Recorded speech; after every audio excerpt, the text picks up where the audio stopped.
베드로전서 5장 8절부터 11절까지 함께 읽습니다. 근신하라 깨어라 너희 대적 마귀가 우는 사자같이 두루 다니며 삼킬 자를 찾나니 너희는 믿음을 굳게 하여 저를 대적하라. 이는 세상에 있는 너희 형제들도 동일한 고난을 당하는 줄을 알미니라. 모든 은혜의 하나님 곧 그리스도 안에서 너희를 부르사 자기의 영원한 영광에 들어가게 하시니가 잠깐 고난을 받은 너희를 친히 온전케 하시며 굳게 하시며 강하게 하시며 털을 정복케 하시리라. 권력이 세세 무궁토록 그에게 있을지어다. 아멘. 근신하라 깨어라 너희 대적 마귀가 우는 사자같이 두루다니며 삼킬 자를 찾나니. 베드로 사도는 이것을 정말로 절실하게 경험한 사람입니다. 베드로 사도는 주님과 함께 거하고 주님의 사도로서 주님과 함께 지냈습니다. 그때에 사단이 베드로 사도를 시험했습니다. 베드로 사도를 밀가부르시 하려고 주님께 베드로 사도를 청구하기까지 했습니다. 그렇기 때문에 심지어 사도 베드로가 주님과 함께 거하고 있다 할지라도 사단의 공격과 사단의 역사에서 자유로운 것은 아니었습니다. 오히려 주님께서는 베드로 사도와 자신의 사도들에게 말씀하시기를 너희가 깨어있어 기도하라 말씀했습니다. 그러지 주님께서 사도들을 또한 주님의 제자들을 지켜주시는 측면이 있으나 그러나 거기에는 우리가 해야 될 목도 함께 있다는 것입니다. 그러지 주님께서 사도들이 주님의 품 안에 있는 동안에는 전혀 기도하지 않아도 되고 전혀 하나님을 찾지 않아도 자동적인 보호를 받지 못했다는 것입니다. 그러함에 베드로 사도가 다시금 교회에게 근신하라 깨어라 너희 대적 마귀가 우는 사자같이 두루다니며 삼킬 자를 찾는다라고 이야기합니다. 그러므로 우리가 근신하지 않으면 깨어나지 않으면 사단의 공격을 받게 됩니다. 우리 자녀도 마찬가지입니다. 우리 자녀가 근신하게 하고 깨어나지 않으면 아무리 부모인 우리 품 안에 있다 할지라도 사단의 공격을 그대로 받는 것은 당연한 것입니다. 여기서 근신하라는 것은 일반적으로 정신을 차리라 그 뜻입니다. 정신을 차리라, 정신을 차리고 깨어라, 깨어나라, 깨어나라. 그러면 정신을 차리고 깨어나는 것은 크게 두 가지가 정신을 차리고 깨어나는 것의 핵심이 되겠죠. 핵심은 당연하게 기도와 말씀입니다. 기도와 말씀입니다. 우리가 정신을 안 차리고 있으면 기도와 말씀을 통해 정신을 차려야 되는데 정신을 안 차리면 우리는 세상 사람들과 같은 삶을 살 것입니다. 다시 말하면 세상 사람이 웃는 데서 같이 웃고 우는 데서 같이 웁니다. 세상 사람이 추구하는 목적을 향해 같이 추구하고 같이 걸어갑니다. 말하자면 집을 원하면 함께 집을 원하고 함께 노후를 원하면 노후를 원하고 여행을 원하면 함께 여행을 원하고 그렇게 살아갑니다. 유행을 따르면 믿는 사람도 동일한 가치 속에 살아가면 유행을 따라서 살아가겠죠. 이것은 근신하지 않는 삶, 깨이지 않는 삶입니다. 깨어나면 세상 사람이 가진 가치관과 다르게 하나님의 가치관, 다시 말하면 하나님의 나라를 구하라. 하나님께서 거룩하고 의롭게 보시는 것, 하나님이 기뻐하시는 것, 하나님의 뜻이 이루어지는 것이 하나님의 나라지요. 하나님의 뜻이 내게서 이루어지기를 원합니다. 그리고 깨어나는 삶을 살기를 원합니다. 근신하고 깨어나는 다른 뜻은 죄와 싸우는 것입니다. 죄와 싸우는 것입니다. 예수님은 어떤 사람이 믿는다. 그런데 죄와 싸우지 않는다. 그러면 그는 잠들어 버렸거나 혹은 이미 주님을 배반해버렸거나 아니면 아직 믿지 않는 자이거나 그렇습니다. 참으로 주님을 믿는 사람은 이제 어느 길을 걸어가야 하냐면 근신하고 깨어나는, 정신을 차리고 깨어나는 삶을 살아야 되는데 깨어나는 것은 죄와 싸우는 것입니다. 죄와 싸우는 것입니다. 우리가 예수님을 영접하고 믿어서 믿음으로 의롭다함을 받았으나 그러나 실제적으로 우리의 마음에는 죄가 가득하고 우리의 손에는 우리의 삶에는 죄가 가득합니다. 다시 말하면 하나님의 뜻대로 우리의 삶은 우리의 생각은 우리의 마음은 우리의 감정이나 정서는 살지 않더라 그 말이지. 예수님을 영접하고 믿었으나 아직 내가 하나님 뜻대로 하나님 말씀대로 사는 것과는 격차가 굉장히 클 수밖에 없습니다. 하나님의 뜻, 하나님의 말씀, 하나님의 원하심을 우리가 배우지 않으면 하나님의 뜻이 뭔지를 모르고 하나님의 말씀이 내 마음에 들어오지 않으면 그러면 하나님께서 무엇을 기뻐하시며 무엇을 싫어하시는지를 모릅니다. 모르죠. 예수님 영접했다. 예수님 믿었다. 그리고 예배를 드린다. 예배당에 앉아있다. 기도를 좀 한다. 그러나 하나님 말씀이 마음에 들어오기 전까지는 결코 죄를 알 수가 없습니다. 하나님의 말씀이 우리 자녀에게 가르쳐줄 수 있어요. 그러나 자녀에게 머릿속으로 가르쳐주면 아이들은 말씀을 통해서 기껏해야 성경 윤리를 가지게 됩니다. 하나님께서는 하나님 말씀을 통하여 윤리를 가르치려는 것이 아닙니다. 신학자들의 심각한 문제도 신학책에 보면 또 기독교 신학, 또 저도 신학을 하는 가운데 과목 중에 하나가 뭐냐 하면 신약 윤리, 구약 윤리, 기독교 윤리입니다. 제 서재에도 신약 윤리, 기독교 윤리, 또 구약 윤리에 대한 책이 여러 권이 있습니다. 사실은 원천적으로 가면 잘못된 길을 걸어간 것입니다. 하나님의 말씀은 윤리가 아닙니다. 그건 법입니다. 법이에요. 어기면 하나님 앞에 범죄고 준행하고 지키면 하나님을 기쁘시게 하는 것입니다. 그러지 윤리가 아닙니다. 윤리는 우리가 압니다. 어른들에게 인사해라. 이게 윤리입니다. 인사를 안 한다고 사회적으로 죄입니까 아닙니까? 죄가 아니다 그 말이에요. 또 집 청소를 좀 해라. 깨끗하게 살아라. 그러면 그건 윤리지요. 대부분 거짓말하지 말아라. 그것도 윤리입니다.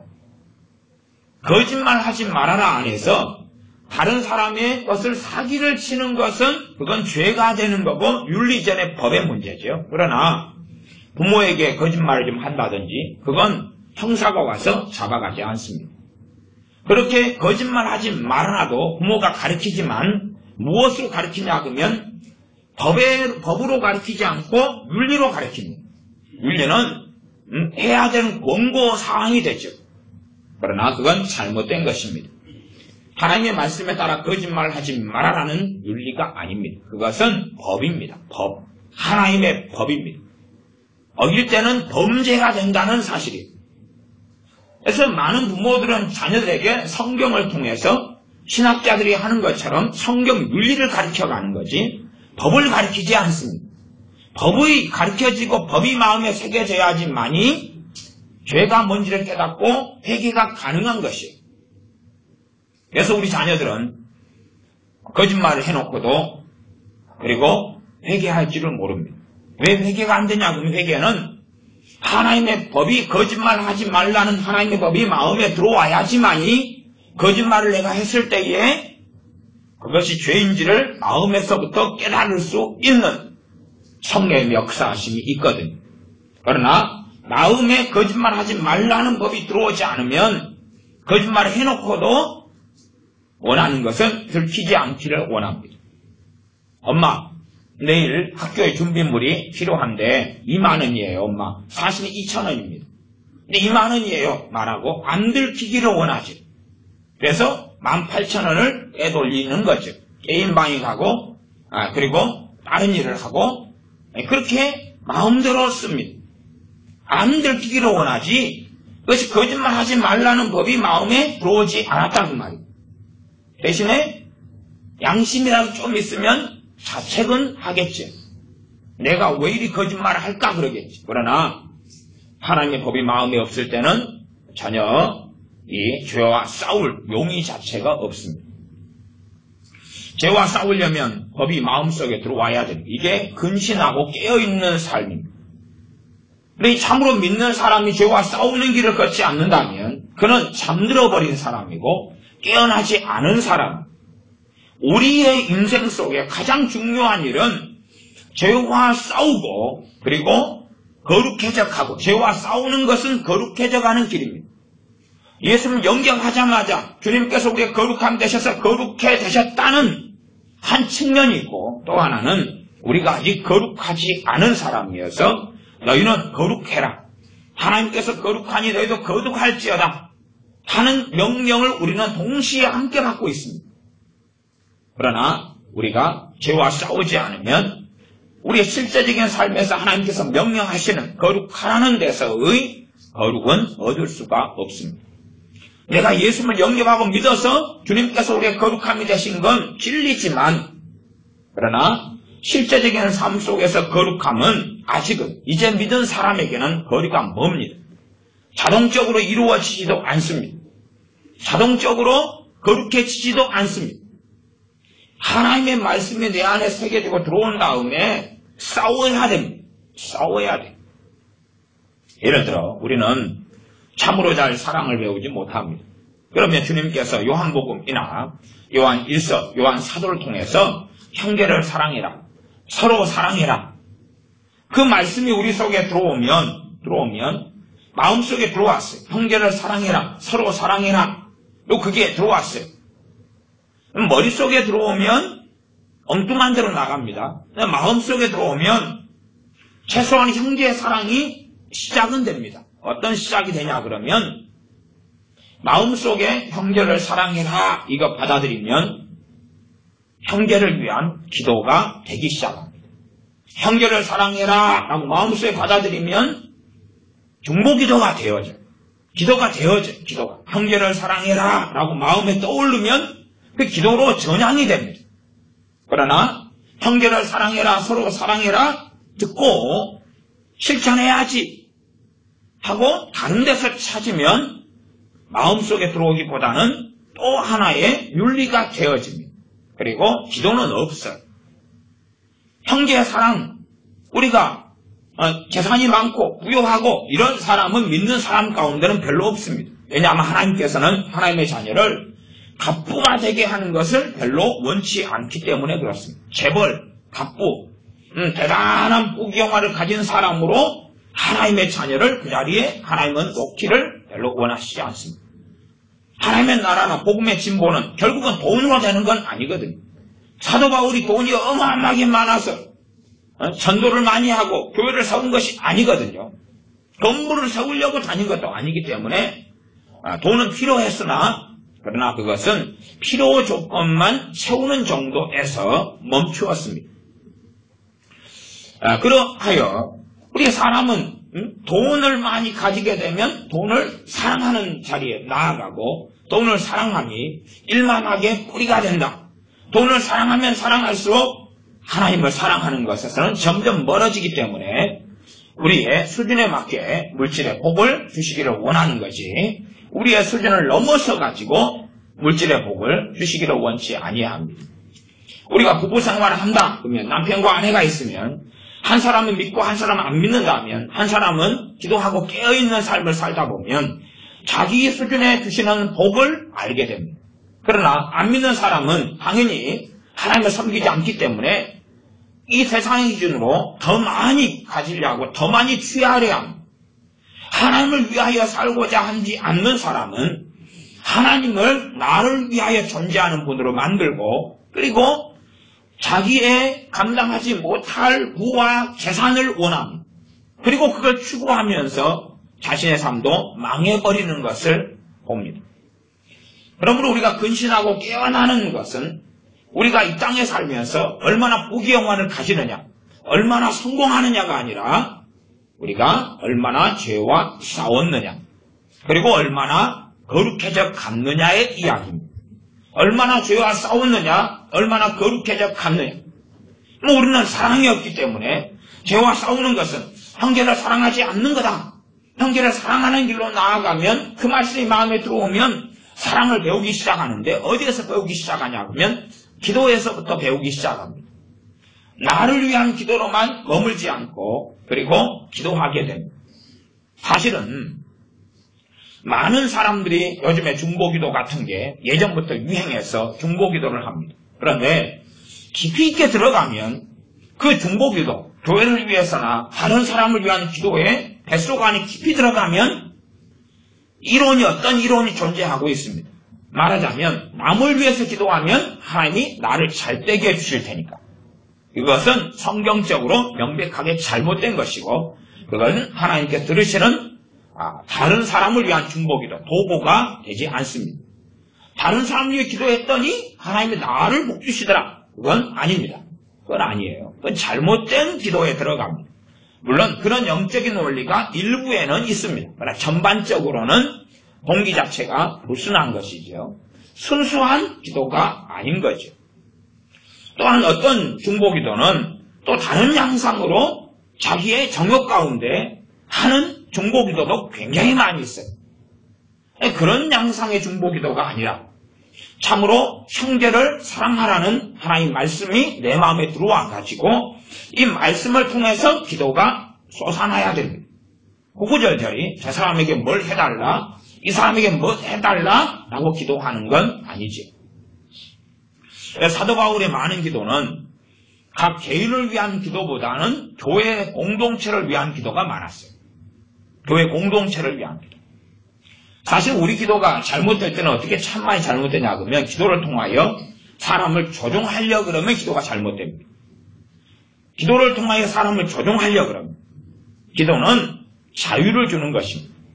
말하자면 심지어는 상대방이 주님을 믿지 않으려고 그러면 내 기도로 상대방을 믿게 하려고 해서는 안 됩니다. 상대방이 믿으려 할 때에 내 기도가 그 사람을 돕는다는 걸 아셔야 돼요. 어떤 사람이 중국집에 가서 짜장면과 짬뽕 중에서 그 사람은 짜장면만 좋아해요. 내가 기도를 그 사람을 위해 합니다. 그 사람 몸의 영양소에는 짜장면보다 짬뽕이 필요하니까 내가 의사 입장에서 아니 영양사 입장에서 하나님 저 사람이 중국집에 가면 짬뽕을 먹게 해주시옵소서. 아니 영양소가 저 사람 짜장면보다 짬뽕이 더 맞다고 가정하면 그러면 저 사람이 짜장면을 중국집에 시키려는데 입이 짬뽕 주세요. 짜짜짜 짬뽕 주세요. 짜장으로 가야 되는데 그리고 이제 짬뽕이 왔는데 짬뽕을 싫어해요. 근데 젓가락이 옆질로 가가지고 입으로 막 짝짝 입이 벌어지고 그냥 먹기 싫은데 먹어버린다면 얼마나 괴롭겠냐 그 말이에요. 기도는 사람을 조종하고 지배하는 게 아니에요. 그 사람이 심지어 하나님을 떠날 자유도 주는 거예요. 하나님께 돌아올 자유도 있는 가운데서 위해서 기도하는 게 진짜 중보기도예요. 심지어 여러분 자녀를 위해 기도하더라도 마찬가지입니다. 그 사람을 자유케 하는 게 기도지요. 그래서 하나님께서는 천사들이라도 하나님을 등지고 배반하는 것을 하나님은 허락하셨어요. 거기에 관여하지 않으셨어요. 하나님이 그렇게 사랑하시고 창조하신 아담과 하와라도 하나님을 등지고 배반하는 것을 하나님은 그들에게 주신 하나님의 형상을 따른 자유의지에 따라서 허락하신 거예요. 허락하셨어요. 그게 하나님께 사람을 사랑하시는 방식이에요. 그렇기 때문에 마귀가 공격하고 역사하는 걸 하나님은 전적으로 막아주시질 않아요. 마귀의 공격을 사람이 가져오는 것은 일반적으로 자신의 죄입니다. 그러니 죄와 싸우면서 마귀와 싸우기를 원하시는 거지 내가 다 막아주겠노라 그게 사랑이 아닌 줄을 압니다. 왜냐하면 죄와 싸우고 마귀와 싸우는 가운데 우리의 믿음은 성장하고 자랍니다. 그렇지 않으면 우리는 갓난아이가 돼가지고 천국에 들어갈 수가 있어요. 아주 갓난아이가 돼서 좌우를 분간치 못한 상태에 천국에 들어간다면 그러면 얼마나 부끄럽겠습니까? 내 믿음이 어린 채로 하나님은 두려고 하지 않습니다. 여러분이 자녀를 아무리 사랑한다 그래도 자녀가 태어나서 그 다음에는 여러분이 전부 다 업고 다니고 안고 다닙니다. 얘가 20살 됐어요. 근데 그래도 여러분이 업고 다녀요. 20살 됐는데 애가 똥오줌도 못 가려요. 왜? 가르치지 않거든요. 너무 사랑하니까. 그래서 똥도 다 엄마가 다 빨아먹어요. 20살 됐는데 똥도 굵게도 싸요. 많이도 먹고 20살 됐는데 걸을 줄도 몰라요. 그러면 어찌 되겠느냐는 것이 그렇게 자녀를 키우고 싶은 사람은 없어요. 하나님께서는 우리를 양육하시기 때문에 고난에서 면제시켜 주시지 않아요. 죄를 안 짓도록 그렇게 강제로 만드시지 않아요. 왜냐하면 하나님을 알아야 되고 성장해야 되고 자라가야 되기 때문에. 그 가운데 얼마든지 넘어질 수도 있고 무너질 수도 있어요. 하나님 우리를 자유케 하시고 성령님께서도 많은 사람들에게, 많은 믿는 사람들은 성령의 역사하심을 잘 경험하지 못함. 사실은 그래요. 냉정하게 따지면 성령님께서 하루 중에 어디서 역사하시는지 모르겠다. 그런 경우가 굉장히 많아. 왜냐하면 성령님께서는 자유케 하시는 영이시지 사람을 지배하거나 조종하거나 하는 분이 아니시기 때문에 그래요. 다시 말하면 내가 하나님을 기뻐함으로 자원함으로 진리의 길을 걸을 때에는 성령의 역사하심이 굉장히 강해요. 왜냐하면 내가 걷는 것과 걷고자 하는 것과 성령님께서 원하시는 게 같기 때문에.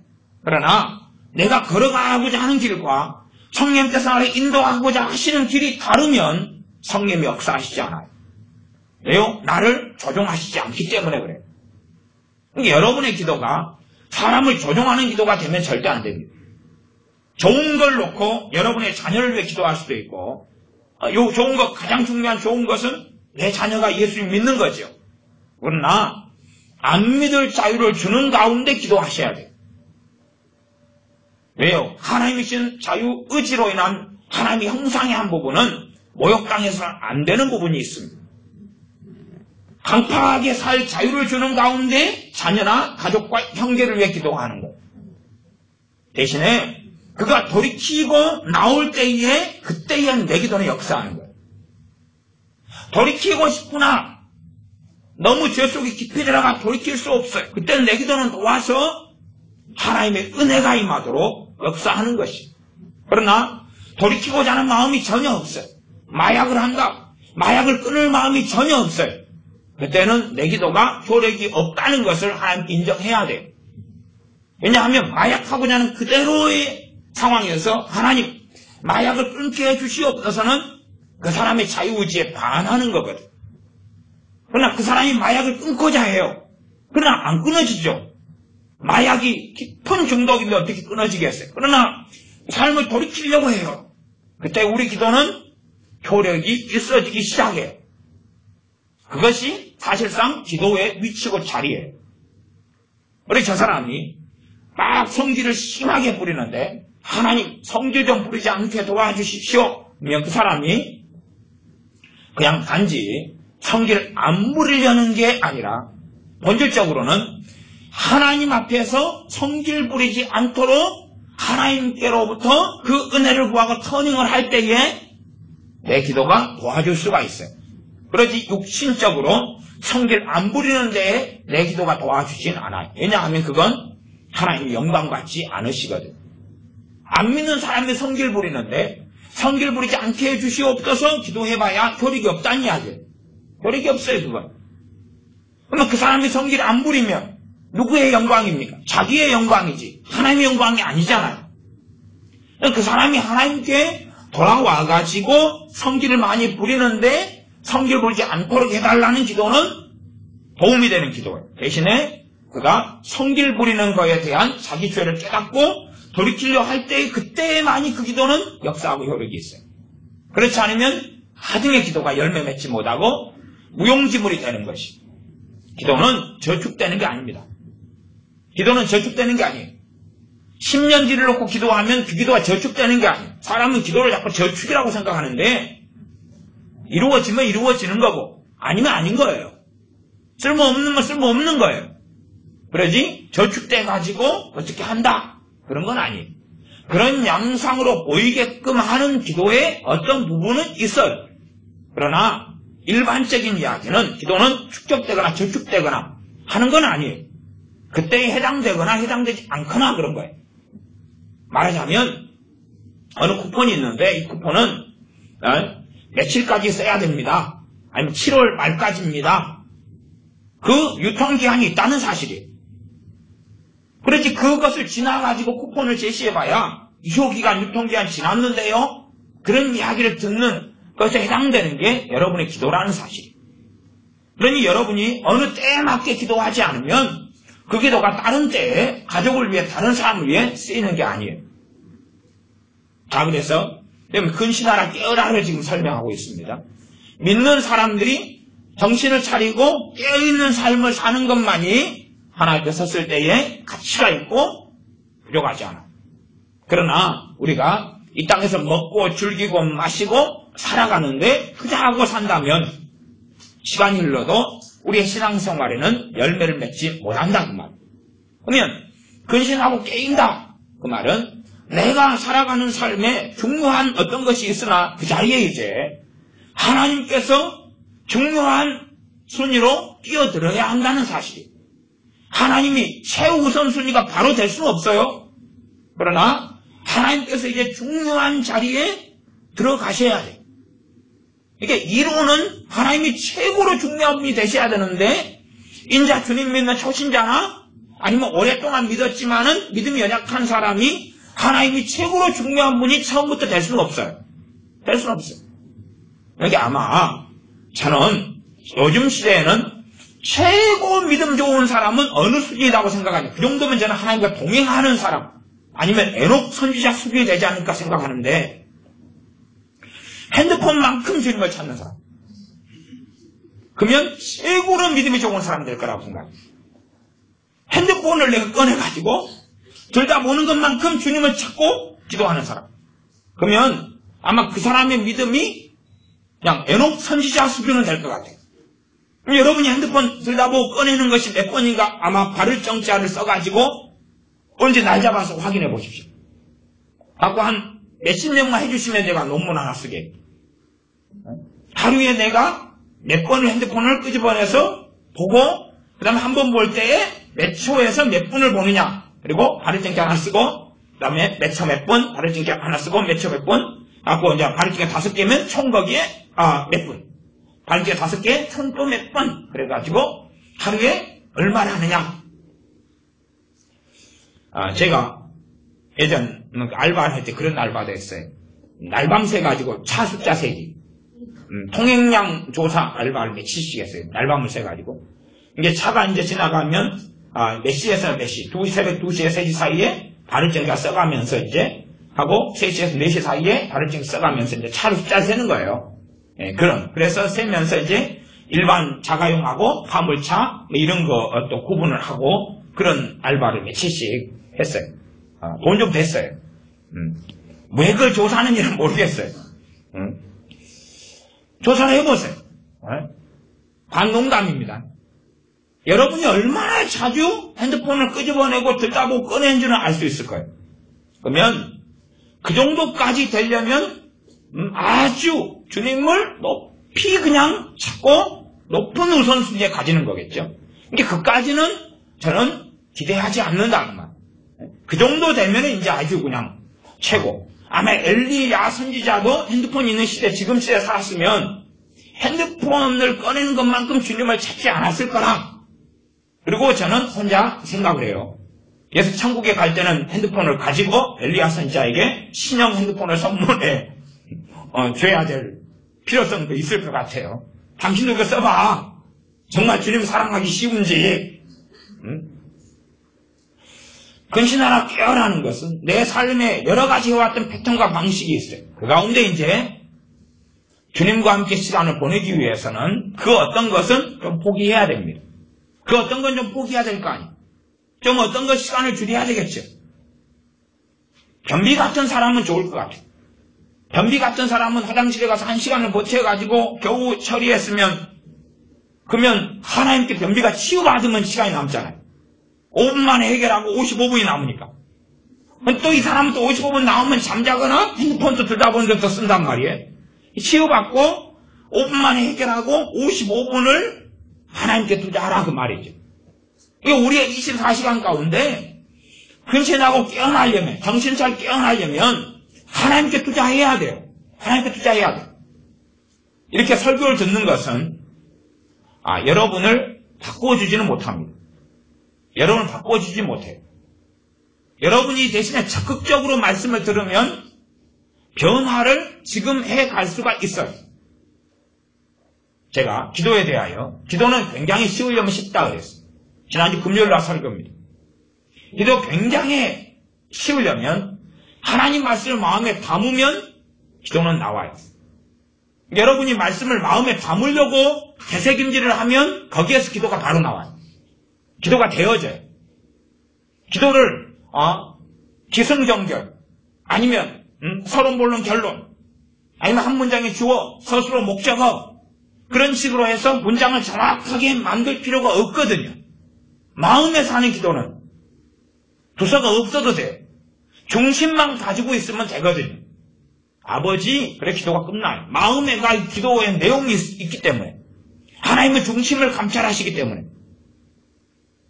그러면 여러분의 성경을 읽으면서 하나님을 알라, 힘써 여호와를 알라, 그것이 얼마나 중요한 것인지 여러분이 알고 그게 마음에 새기면 이제 여러분의 삶의 가치 가운데 중요한 것이 하나님을 아는 것이 돼요. 하나님을 아는 것이. 그러면 기도가 뭐가 되기 시작합니까? 하나님을 알게 해주십시오. 하나님을 알게 해주십시오. 하나님을 알게 해주십시오. 그리스도를 아는 데서 자라가라. 그게 내 안에 깊이 들어오면 기도가 돼요. 왜요? 주님을 아는 데서 자라가기를 원하는 마음이 있기 때문에 하나님께 기도하게 되어지죠. 마음의 말씀이 들어오면 기도가 되어지는 거예요. 오전에는 하나님을 기뻐하며 즐거워하라 그랬어요. 하나님을 기뻐하며 즐거워하라. 그러면 우리에게 고백 기도도 필요해요. 하나님을 기뻐하고 즐거워하기를 원합니다. 하나님을 기뻐하고 즐거워하겠습니다. 그리고 하나님을 기뻐하고 즐거워하라는 말씀 단순하죠? 마음속에 그걸 자꾸 받아들이는 거예요. 하나님을 기뻐하고 즐거워하라. 하나님을 기뻐하고 즐거워하라. 머릿속에 말고 머릿속은 이미 끝났잖아요. 들은 풍어는 생겼단 말이에요. 성경 좀 여러 구절 찾았으니까. 근데 머리에서 말고 마음에서 하나님을 기뻐하고 즐거워하라. 하나님을 기뻐하고 즐거워하라. 하나님을 기뻐하고 즐거워하라. 그러면 이제 그게 마음에 들어오면 몇 가지가 일어나기 시작해야 돼요. 하나는 하나님을 기뻐하고 즐거워하지 않은 것이 보이기 시작해야 돼요. 내가 얼마나 핸드폰을 기뻐하고 즐거워했는가, 드라마를 얼마나 기뻐하고 즐거워했는가, 저같이 초코파이를 하나님보다 얼마나 더 가까이 하고 기뻐하고 즐거워했는가 회개가 돼야 된다고 말이에요. 회개가 돼야 돼요. 왜 마음에 들어오면 하나님을 기뻐하고 즐거워하는 삶을 안 살았다는 게 보일 테니까. 마음에 들어오면 성령께서 말씀을 통하여 우리의 마음을 기억하는 걸 도와주시거든요. 그리고 이제 내가 그렇게 지금 살아지지도 않으니까 그렇게 해달라고 기도하게 된다고 말이에요. 하나님을 기뻐하게 도와주십시오. 하나님을 즐거워하는 사람이 되게 해주십시오. 이 말씀이 새겨지면 새겨질수록, 그리고 내가 하나님을 기뻐하고 즐거워하지 않는 사람인 것이 더 드러나면 더 드러날수록 내 기도는 더 간절해져요. 강구의 핵심도 거기 있어요. 하나님 말씀이 깊이 있게 들어왔는데 나는 그런 사람이 아니에요. 너무나 차이가 커요.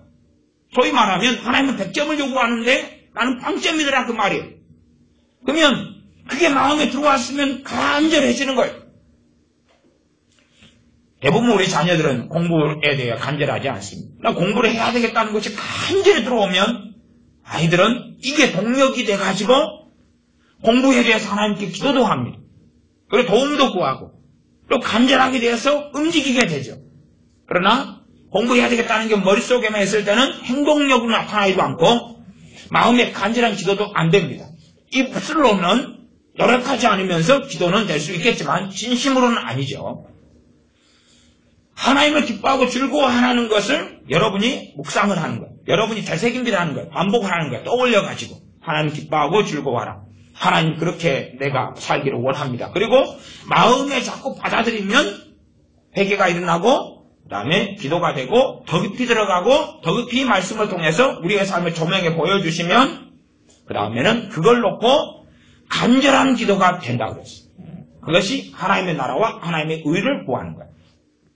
하나님이 기뻐하시는 것이 내 안에 들어와요. 하나님의 의, 하나님의 뜻, 하나님의 길, 그게 내 안에 들어와요. 하나님의 진리, 그것이 사실은 하나님을 아는 것과 함께 가는 거예요. 그러나 하나님 말씀이 내 속에 들어오지 않으면 그러면 기도가 나오질 않아요. 근신하라 깨어라를 이제 설명을 충분히 설교가 끝났다. 그리고 정말 근신하고 깨어야 되고 정신을 차리고 깨어 있어야 되겠구나. 여기 깊이 있게 들어와요.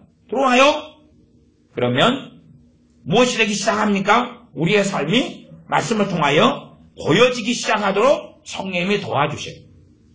내가 얼마나 잠든 삶을 살았는지, 내가 얼마나 깨어있지 않은 삶을 살았는지, 내가 얼마나 비몽사몽간에 살아왔는지. 깨어있지 않은 삶, 비몽사몽간에 사는 삶이란 세상에 취해 있는 삶이에요. 우선순위가 세상 사람들과 같다 그 말이에요. 부모가 누구를 위해 살아요? 자녀를 위해 살아요. 자녀 행복을 위해 살아요. 그러나 정말로 세상의 우선순위가 아니라 하나님의 우선순위로 바뀌면 자녀를 누구를 위해 키워요? 주님을 위해 키워요. 이 자식을 위해서 자식 너 행복해지고 너 공부 잘하고 너 똑똑하고 너 성공하기 위해서 엄마 아빠가 뒷바라지 한다가 아니라 너 주님을 기쁘시게 해. 너 주님을 기쁘시게 하는 삶을 살게 하려고 엄마 아빠가 뒷바라지 하는 거예요. 너는 예수님을 위해 살아야 돼. 목회자를 이야기하는 게 아니에요. 선교사를 이야기하는 게 아니에요. 어느 자리에 살든지 가정주부로 살든지 현모양처로 살든지 아니면 전문적인 직종에 살든지 장사를 하든지 간에 하나님을 위하여 사는 사람이 되게 하려고 자녀를 키우는 거예요. 그러니 부모가 중요시 여기는 건 하나님과 관계예요. 공부가 아니라 성격표가 아니라 하나님과 관계예요. 실제로 하나님 관계가 좋은 아이치고 공부 못한 아이는 없어요. 하나님께서 공부에 복을 안 주실 리가 없거든요. 그리고 실제로 하나님 말씀은 세상 공부보다 더 어렵습니다. 말씀에 눈이 띄었는데 세상 공부는 우스운 거예요. 세상 공부와 학문, 생물의 논리는 하나님 말씀의 논리를 따라가면 아무것도 아니에요. 하나님 말씀에 눈이 띄었는데 세상 학문은 웃긴 거예요. 그건 초등학문이거든요. 별볼이 없는 거예요. 하나님 말씀, 하나님을 경외하는데 지혜가 오기 시작해요. 그러니 유능하게 될 수밖에 없어요. 그것도 하나님 앞에 가치 있는 사람으로. 그래 세상의 가치관을 가지면 자녀를 위해서 교육을 시켜요. 너의 행복을 위해서 엄마는 존재해. 예수 믿는 사람, 믿는 부모가 그러면 절대 안 됩니다. 너의 존재 이유는 너의 행복이 아니야. 너의 존재 이유는 하나님 때문이야. 너의 존재 이유는 십자가에 달리신 부활하신 주 예수님 때문에 존재하는 거야. 그건 알아야 돼. 엄마 아빠도 너를 위해서 존재하는 게 아니야. 하나님을 위하여 엄마 아빠가 사는 거야. 하나님을 위하여 너를 키우는 거지 너 행복을 위해 키우는 게 아니야. 심지어 이 땅에서 너 행복하지 않아도 돼. 너 불행해도 돼. 너 고난받아도 돼. 대신에 주님을 너가 닮아가야 돼. 그것이 중요한 가치야. 이게 중요한 너 삶의 가치관이고 너 삶의 목적이야. 라고 가르쳐야 되죠. 근신하고 깨어라. 정신을 차리고 깨어나라. 이것이 이제 우리 안에 말씀이 마음에 들어오도록 제가 돕기 위하여 설명을 하는 거예요. 설명을 하는 거예요. 여러분이 설명을 듣는 동안에 이걸 마음속에 집어넣으면 그러면 우리의 삶이 깨어나기 시작해요. 첫째는 회개가 되기 시작해요.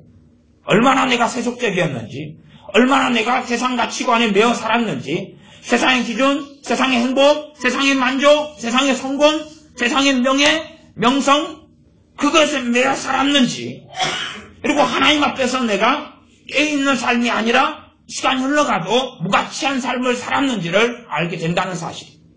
그리고 그것만큼 회개가 되어져. 말씀이 깊이 내리고 뿌리가 내리면 말씀은 우리 자신을 조명시켜줘.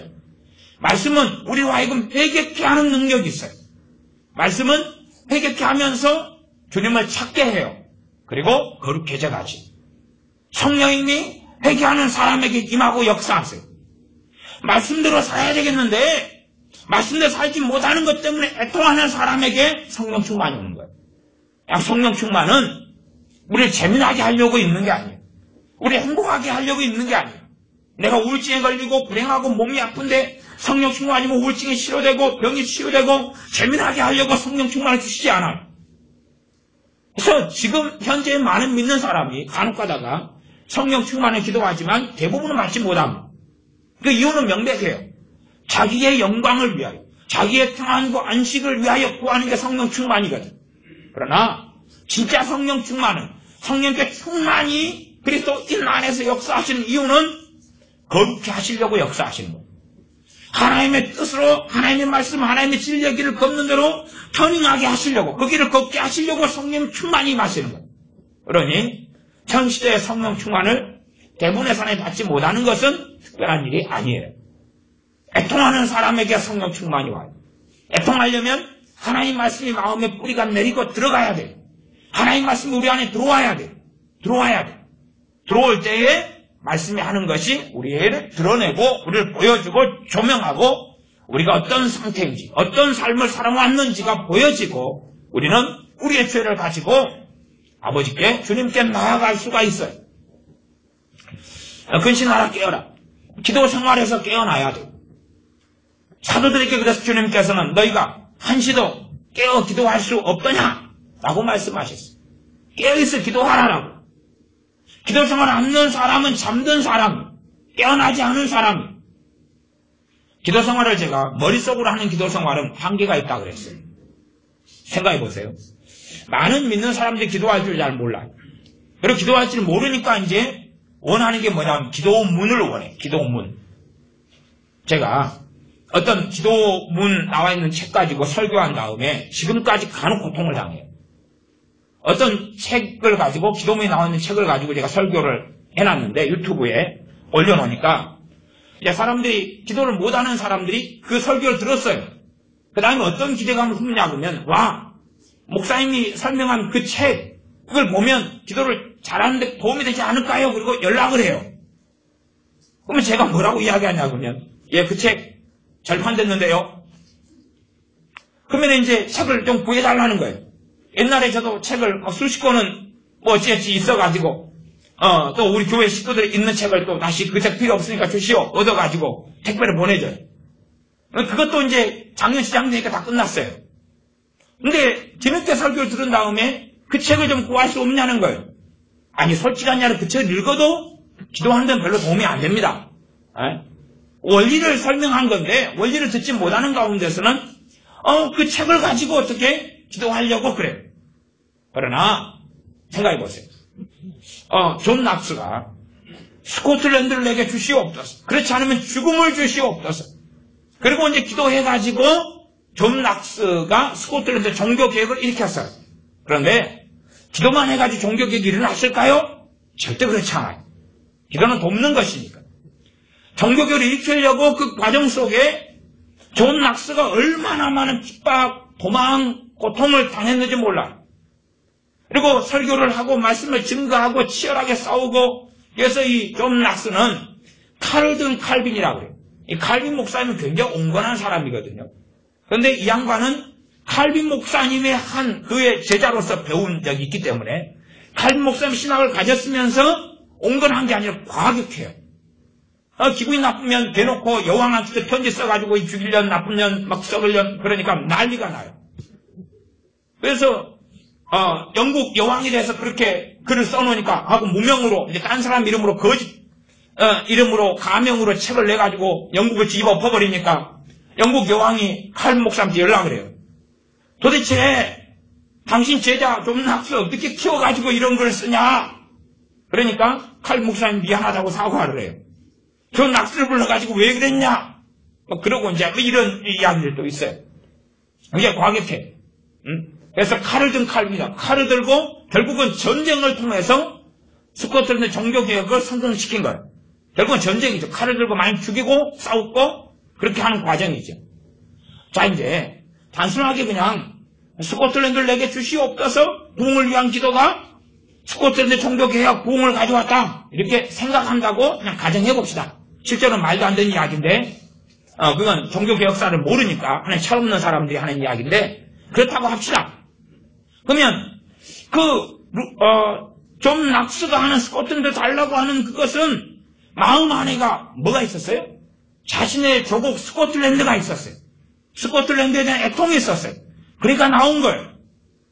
그럼 여러분이 동일하게 서울 사람들로서 여수 사람들로서 서울을 내게 주시옵소서 그러면 서울이 마음에 있어요 없어요? 대부분 정말 있으면 기도가 나와요. 항상 나와요. 자주 나와요. 서울이 마음에가 있으면 항상 서울을 긍휼히 여겨달라고 기도가 나와요. 근데 마음에가 없으면 기도가 안 나와요. 그러니까 존 낙스는 스코틀랜드가 항상 아내가 있었단 말이에요. 그러니까 기도가 나온 거예요. 어째 존 낙스의 기도문을 가지고 혹은 존 웨슬리의 기도문을 가지고 사용한다고 되는 게 아니라 그 사람은 그 기도의 내용들이 항상 마음에 있고 마음에 나오고 한 번 했던 기도가 아니라 하나님께 끊임없이 마음에 있는 그것들을 가지고 나아간 것이에요. 그러나 우리는 화려한 좋은 기도문을 갖다가 놓고 그걸 반복해서 쓰려고 그래요. 어디에는 없고요. 마음에는 없고. 동의한다 그 말이 좋은 기도문에. 동의하니까 나한테도 그런 일을 해달라고 하나님. 하지만 그런 게 아니에요. 그래서 기도는 하나님 말씀이 마음에 들어와야 돼. 들어와야 돼. 내 자식을 하나님 대신에 우상으로 집어넣어가지고 기도할 수 있으나 그런 대부분의 기도는 응답받지 못해. 하나님이 우선이에요. 하나님이 우선. 그래서 정확하게는 하나님의 나라와 하나님의 의가 먼저 내 안에 들어와 있어서 구할 때에 하나님이 그 다음의 기도들로 허락해 주시고 인정해 주시는 것들이 사실은 많지요. 그래서 우리가 기도 생활에서 깨어나지 않으면 우리는 근신하고 깨어있는 게 아니에요. 기도 생활에서 깨어나려면 마음의 말씀이 들어와야지만 이 기도는 쉬워져요. 정확하게 이만약시합니다. 그리고 이야기를 안 해도 돼요. 왜? 아내가 있기 때문에. 아내가 마음속에 말씀이 들어와서 기도하면 30분도 기도가 쉬워요. 왜? 계속 그것을 알 수 있으니까. 구구절절히 반복하는 기도도 아니에요. 분명히 반복인데 30분 내내 하는 기도는 반복한다 라는 것으로 표현할 수가 없어요. 마음의 기도가 들어와가지고 하는 사람은 제 말이 무엇인지를 아실 거예요. 마음의 기도가 들어온 사람, 마음의 기도가 들어온 사람, 마음의 말씀이 들어와가지고 그래서 예를 들어 하나님의 뜻은 너희의 거룩함이라 면 거룩하는 게 하나님의 뜻이라고 내 마음에 들어오고 마음에 들어오면 거룩하게 해달라는 기도가 나와요. 그게 나오면 똑같이 하나님 거룩하게 해주십시오. 하나님 나를 거룩하게 해주시옵소서 그렇게 안 해요. 거룩하게 해달라는 그 열망 소원이 주여로도 아버지로도 때로는 한숨으로도 때로는 아무 말을 침묵하는 가운데서도 계속 아뢰어질 수 있어요. 그리고 그러는 가운데 그 기도는 역사해요. 이것은 우리의 자녀나 부모나 똑같아요. 하나님께 공평합니다. 공평해요. 우리 자녀는 근신하지 않아도 되고 깨어나지 않아도 되는 게 아니에요. 다 마찬가지예요. 하나님께서는 누구나 다 공정해요. 내 자녀도 근신하고 깨어나야 되고 부모도 근신하고 깨어나야 돼요. 정신을 차리고 깨어있어야 돼요. 깨어있는 게 하나님과 관계를 이야기하는 것이죠. 하나님 관계를. 하나님과 보내는 시간이에요. 나아가서 본질적으로 하나님과 함께 사는 삶이에요. 또한 하나님을 위하여 사는 삶이에요. 내 기도가 깨어나지 않으면 깨어나는 삶을 살 수 없습니다. 기도 생활 안 하면 깨어나는 삶을 살 수가 없어요. 단지 기도하는 신용이 아니라 어디에서 하는 기도요? 마음에서 말씀이 들어와가지고 나오는 거예요. 우리 주님의 겟세마네 동산의 기도는 마음에서 나온 기도예요. 겟세마네 동산의 기도는 이 잔을 내게서 옮기시옵소서. 그러나 내 원대로 마옵시고 아버지 원대로 되기를 원합니다.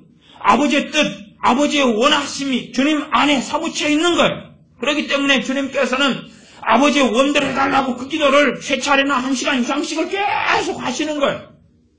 그 주님이 하신 탄식, 주님이 하신 간구, 그 애절함이 성경에 하나님이 기록해 놓으신 것이어서 우리는 그것을 지금은 읽을 수 있고 알 수 있죠. 주님이 그 기도를 하실 때, 마음의 소원, 마음의 간구를 하실 때에 천사가 기도를 도왔다는 사실이에요. 그러니 우리의 기도가 마음에가 기도가 있어야지만이 정말로 간절하게 기도가 가능해져요. 간절하게. 그러나 마음에가 얼마나 깊이 있게 이 말씀이 들어왔느냐. 하나님의 뜻, 하나님의 나라, 하나님의 의에 대한 게 성경 66권이. 이것이 우리 안에, 우리의 때마다, 우리의 시기마다 들어왔어요. 예를 들어 나는 정말 원망을 많이 하는 사람이다. 그러면 감사라는 말씀을 내가 상고하고 들었어요. 그러면 이 말씀이 그냥 감사를 실천하고 행동하는 것 이전에 원망이 많이 있다는 이야기는 죄가 굉장히 많다는 이야기예요. 그러면 감사라는 명령과 말씀을 내 안에 깊이 들어가면 들어갈수록 회개가 일어나기 시작해요. 왜요? 감사하는 삶과 내가 얼마나 동떨어졌느냐를 보기 때문에. 감사를 깊이 드리면 회개가 되기 시작해요.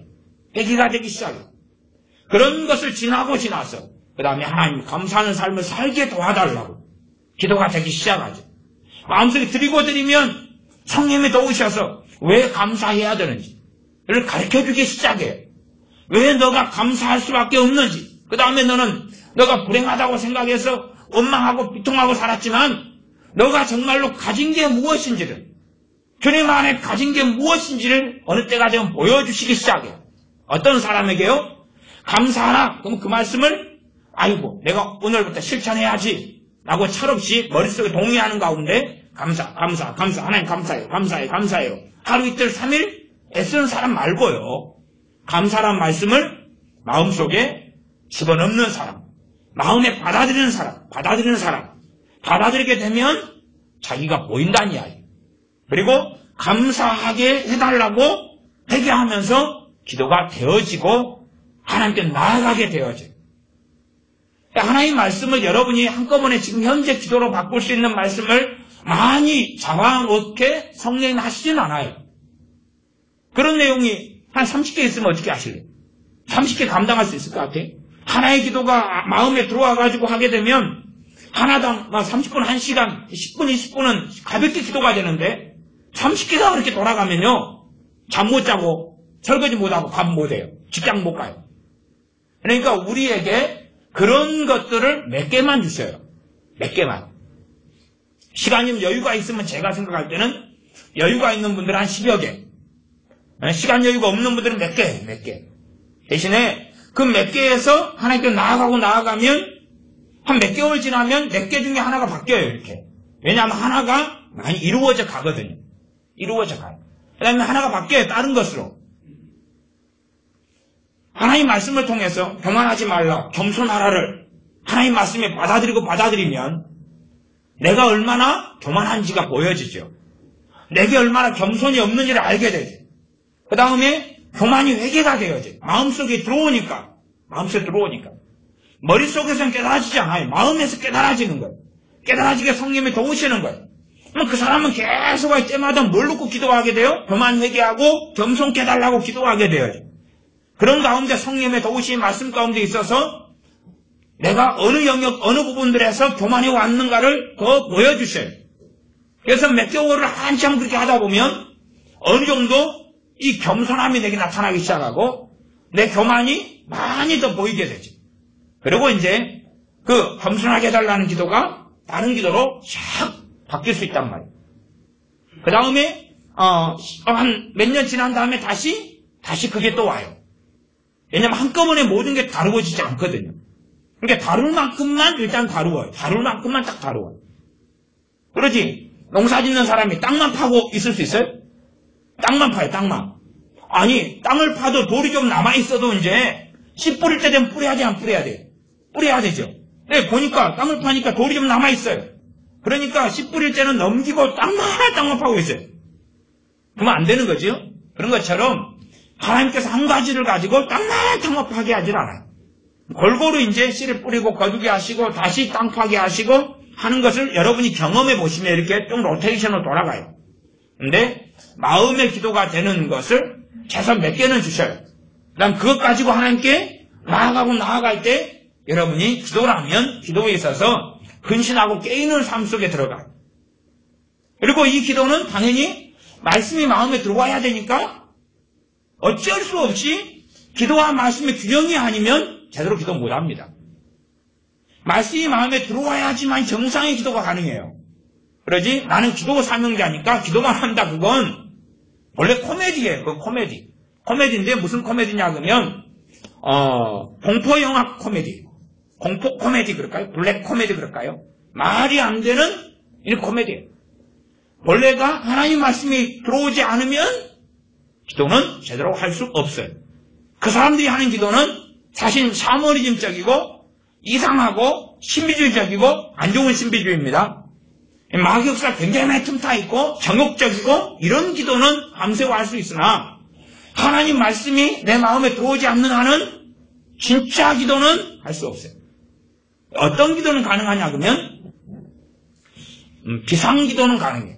비상기도란 말은 너무나 급박하고 너무나 위기고 할 때 하나님께 엎드리는 것은 가능할 수 있단 말이에요. 자주 있는 거 아니고 1년에 그냥 한 번, 두 번 뷔페에 가가지고 배 터지게 먹는 것 그런 것처럼 어쩌다가 가능한 건 있어요. 그러나 일반적으로 우리의 건강을 유지하는 것은 집에서 먹는 정상적인 식사예요.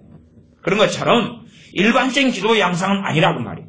일반적인 기도는 말씀과 반드시 함께 갈 수밖에 없어요. 하나님 말씀이 마음에 들어와가지고 이걸 잡아놓을 때 가능해요. 잡아놓을 때 가능해요. 그걸 때 자꾸만 때마다 회개가 되어져요. 그러니까 우리가 어떤 죄를 계속 내가 짓는다. 근데 내가 회개를 하다가 아이고 너무나 반복적으로 지으니까 회개가 안 해버린다.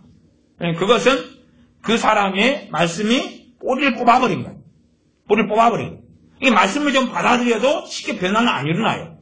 그러니까 말씀을 계속 하여서 그 죄와 싸우는데 죄로 인하여 자꾸 넘어지는 내게 회개하도록 자꾸 역사해 주셔요. 말씀을. 그러니까 100번, 1000번이라도 말씀이 이 마음에 담아둔 사람은 똑같은 죄를 1000번을 짓는데도 자유롭게 회개할 수 있어요. 자유롭게. 강팍하게가 아니라 정죄가 죄책감 속에서가 아니라 말씀이 안에 있으면 말씀을 통한 정상적인 회개가 되거든요. 정상적으로 회개가 되기 때문에 1000번을 내가 했는데도 불구하고 죄를 지었는데도 불구하고 자유롭게 할 수 있어요. 그러나 말씀이 머릿속에 들어가 있는 사람은 회개가 돼도 회개가 점점점 넘어지면 넘어질수록 이제 포기해버려요. 나를 포기해버리고 그 죄에 대해서 강팍하게 변하기 시작해요. 말씀이 마음에 없기 때문에. 근심하지 말라. 주님이 말씀했습니다. 근심하지 말라. 하나님을 믿으니 또 나를 믿으라 그랬어요. 그러면 그 말씀을 내 안에 받아들이면 이제 회개가 되기 시작해요. 내 근심해왔던 삶에 대해서. 그걸 마음에 안 받아들이면 회개가 안 되죠. 이게 그런 삶을 근심하고 깨이지 않는 삶이라 그러죠. 잠들어버린 삶이죠. 계속 근심을 하고 사는데도 불구하고 나는 어쩔 수 없어. 살아온 게 다 그런 건데 뭐. 그렇게 하는 것은 근심하고 깨인 게 아니라고 말이에요. 그래서 내가 근심하고 살아왔는데 그렇게 싸우려면 말씀을 보면 뻔히 알잖아요. 듣기 싫은 거. 듣기 싫은 말씀. 그게 내 거거든요. 듣기 싫은 거. 그것이 뭐냐 하면 다시 보기 싫은 거. 성경보다 읽기 싫은 거. 그것이 머릿속에 있는 말씀이에요. 읽기 싫은 그걸 머릿속에 담지 말고 어디에요? 마음에 담으면 회개가 되기 시작해요. 마음에 담으면 넘어지더라도 다시 자유롭게 회개하고 하나님의 도움을 구할 수 있고 어느 때가 되면 이제 100번 싸워서 100번 다 졌다가 100번 싸우면 한 번을 이겨요. 그래서 할렐루야 그래요. 99번을 치고 그러다가 한 반년 지났는데 신기하게 반반. 반은 지고 반은 이기고 세상에나 반이나 이기고 있다니. 그리고 시간이 오래 걸려요. 그 다음에 한 3년 지나니까 이제 거의 이기고 있어요. 와! 그 다음에 이제 한 또 3년 지나고 5년 지나니까 이제 안 져요. 그냥 되어져요. 승리가 되어져요. 이겨져요. 그게 죄와 싸우는 삶이에요. 근심하고 깨이는 것은 죄와 싸우라는 이야기예요. 포기하지 말고 넘어지지 말고 쓰러져 있지 말고 진리의 길을 걸으라는 이야기예요. 좁은 길을 걸으라는 이야기예요. 진리로 살라는 이야기예요. 하나님 중심의 삶으로 돌아오라는 이야기예요. 세상 중심, 이 땅에 살아가는 가치 중심이 아니라 하나님을 섬기고 하나님을 경외하는 사람으로 돌아오라는 이야기예요. 그래서 8절은 근신하라 깨어라. 너희 대적 마귀가 우는 사자같이 두루다니며 삼킬 자를 찾나니. 이 하나님의 사람들에게 원수 마귀는 삼키려고 공격한다는 이야기를 하고 있습니다. 삼키려 공격하려. 그러니 근신하고 깨있지 않은 사람은 마귀 밥이다 그 말이에요. 마귀 밥. 나 예수 믿는 사람이니까 마귀가 나 안 건드려. 아니요. 사도 베드로는 그걸 이야기한 게 아니고 근신하고 깨있지 않은 사람은 마귀 밥이다 하는 이야기. 깨어있지 않은 크리스찬, 깨어있지 않은 신자는 마귀 밥이다. 그래서 우는 사자 같은 마귀한테 발만 뜯어먹으라고. 발 2개니까. 우는 사야같이 그냥 삼킬 자 찾으니까 다 삼키지 말고, 내 머리만 먹고 가라고. 머리만 딱 뜯어먹고, 이제, 목 밑으로만 가지고 있는 거죠. 아니, 팔만 뜯어먹고. 그렇게 하라고 부탁을 해야 될지도 모릅니다. 9절. 너희는 믿음을 굳게 하여 저를 대적하라. 대적하라. 그 말은 마귀와 싸우라. 그 말. 마귀와 싸우라. 마귀와 맞서 싸우라. 이렇게, 세번역 성경 번역한 것 같아요. 마귀와 맞서 싸우라. 마귀와 맞서 싸우는 방법이 뭐겠어요? 하나님 말씀이죠. 하나님 말씀을 마음에 두는 거죠. 그 다음 기도로 싸우는 거죠. 그 다음에 마귀와 싸우는 비결은 뭐냐 그러면 마귀만 하고 싸우는 게 아니라 죄와 싸우는 거예요. 죄와 싸울 때에 마귀를 물리칠 수 있는 권세가 있거든. 단지 그냥 하나님의 자녀 권세는 마귀를 물리치는 권세가 있지만 죄와 싸우지 않은 상태에서는 마귀를 아무리 물러가라고 해도 이놈들은 신청도 하지 않아. 죄와 싸울 때에 마귀와 효과적인 싸움을 싸울 수가 있습니다. 믿음을 굳게 하여 굳세게 하여 마귀와 싸우라. 믿음을 굳세게 하여. 믿음을 굳세게 하려면 하나님 말씀이 내 마음에 들어와야지만이 하나님 말씀, 믿음의 말씀들은 믿음을 만들어내요. 믿음을 만들어내요. 하나님 말씀이 마음에 들어오지 않으면 믿음이 만들어지지 않아. 이게 여러분이 마음의 말씀에 들어와가지고 기도가 나오고 말씀이 마음에 들어와가지고 기도가 나오는데 다른 믿음의 말씀이 믿음을 공급해요. 그래 돼야지만 기도하면서 믿어지는 거예요. 억지로 자기가 궤변처럼 뜯어붙이는 게 아니에요. 그 뜻대로 구하면 들으심이라. 그래서 이제 그 뜻대로 구하면 들으심이라의 궤변은 굉장히 많습니다. 성경을 보니까 모든 사람이 구원받기를 원하신다. 하나님의 뜻은 모든 사람이 구원받기를 원하신다. 하나님 지구에 있는 모든 사람을 구원해 주시옵소서. 이게 그 뜻이다. 혹은 술 취하지 말라니 방탕한 것이 오직 성령 충만을 받으라. 성령 충만이 하나님 뜻이구나. 하나님 나를 성령 충만케 해주시옵소서. 뜻대로 구합니다. 그게 궤변이라는 거야. 궤변. 제가 성령 충만은 그냥 구한다 되는 문제가 아니고 성령 충만이 왜 필요하고 왜 주고자 하고 그것하고 나하고 맞아야 되는 거예요. 내 영광, 내 평안을 위해 성령 충만을 주시는 게 아니니까. 그런데 사람들 겉만 가지고 뜯어붙이는 거예요. 성경을. 뜻대로 구하면 들으십니까? 그러나 그것은 어리석은 거다 그 말이에요. 그래서 우리가 믿음을 굳게 하여 하나님의 말씀을 내 안에 받아들이면 뭐가 생겨요? 믿음이 생겨요. 믿음의 말씀은 믿음이 생겨요. 하나님의 법은 죄를 깨닫게 해요. 말씀마다 기능이 틀린 거예요. 이게 어떤 말씀은 다양한 기능을 함께 하는 것도 있어요. 믿음의 말씀은 받아들이면 믿음이 생겨요. 자꾸 믿음이 역사해요. 그런 가운데 하나님께 마음에 있는 기도로 나아가면 기도하는데 믿어지는 거예요. 기도하는데 믿어져요. 이렇게 돼서 너희가 구한 것을 받은 줄로 아느니라가 이루어지는 거예요. 그러나 머릿속에 있는 기도들은 그런 힘이 없어요. 머릿속에 있는 말씀은 믿음을 만들어내지 못합니다. 믿음을 굳세게 하여 마귀와 싸울 수 자체가 없습니다. 세상에 있는 너희 형제들도 동일한 고난을 당하는 줄을 알미니라. 동일한 고난은 그런 거겠죠. 첫 번째는 마귀의 공격을 받는다는 거예요. 모든 믿는 사람들도 마귀의 공격을 받는 고난 속에 있다는 거예요. 그러면 마귀는 왜 공격합니까? 죄 때문에 공격해요. 그러니 더 나아가서 본질적인 고난은 죄와 싸우는 고난이에요. 죄와 싸우는 거룩해야 되는 여정, 우리와 죄와 싸우는, 우리 믿자마자 다 거룩해져 버리는 게 아니에요. 믿자마자 믿음으로는 거룩함을 받지만, 의롭다함을 받지만, 그러나 실제적인 삶 속에 우리의 생각, 마음, 말, 가치관, 이 모든 것이 더러워요. 행동 방식, 동기, 돈을 가지고 있는 이유, 돈 벌고자 하는 이유, 직장 가려는 이유, 결혼하려는 이유, 하나님하고는 대부분 별로 상관없고 자기 행복이에요. 자기 만족이에요. 여행 가는 이유, 나 행복 만족이. 아니, 그것을 하나님 앞에 범죄가 된다는 이야기는 아니에요. 여행도 필요하고 노는 것도 필요해요. 그러나 본질은 하나님 중심의 삶을 살면서 주시는 것을 누려야 되는 거예요. 그러니까 선우가 바뀌면 안 되는 거예요. 여러분도 유럽 여행 가세요. 베트남도 여행 가세요. 좋은 거예요. 좋은 건데 하나님과 함께 살면서 누리라는 이야기예요. 그렇지? 하나님 대신으로 누리는 건 아니라는 이야기예요. 제주도도 여행 가시고 낚시도 하시고 다 즐기세요. 왜냐하면 우리에게 하나님 주시는 선물들이거든요. 멍멍이도 키우고 대신에 멍멍이를 자식으로 만들지는 마세요. 멍멍이를 키우는 이유는 두 가지예요. 하나는 죄로 키우는 거예요. 두 번째는 먹으려고 키우는 거예요. 개로 강아지로 키우는 거지 자식으로 키우거나 친구로 동물로 키우는 게 아니에요. 그래서 어떤 사람은 강아지를 키우면서 하나님짜리의 강아지를 낳아버려요. 하나님짜리 강아지를 낳아버려요. 하나님께서 강아지에게 네 발을 주신 이유는 뭔지 아세요? 네 발로 빨빨 걸어 돌아다니라는 거예요. 근데 하나님짜리로 그냥 우상으로 만드니까 강아지를 사람들이 안고 다니죠. 안고 다니려면 발을 잘라버리고 다녀요. 발을 잘라버리고 몸뚱아리하고 입만 꼬리만 놔두고 발을 잘라버려야죠. 발은 후라이 해먹어버리고. 안고 다니려니까 몸뚱아리만 있으면 편하잖아요. 몸뚱아리만 이렇게 안으면 미끄러지니까 발을 놔뒀나?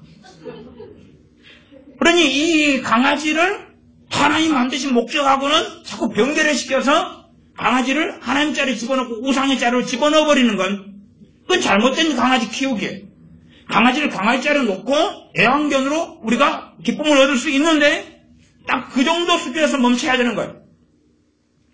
그래서 동일한 고난에서는 주님을 위하여 당하는 고난도 동일한 고난에 저는 속한다고 봅니다. 주님을 위하여 사는 삶 속에 겪는 고난이 주님을 위하여 산다.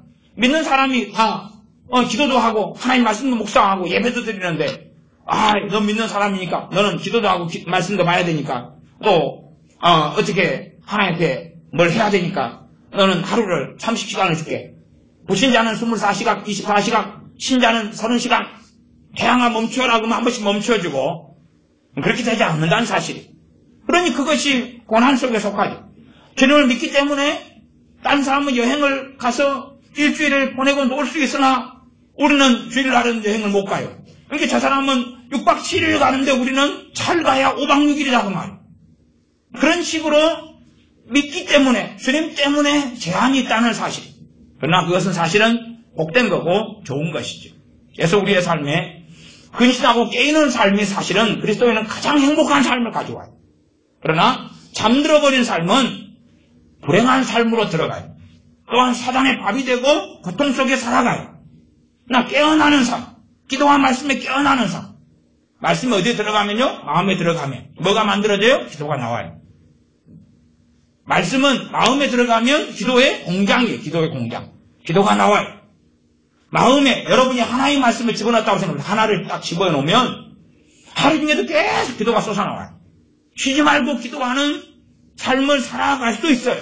거의 근접하게도.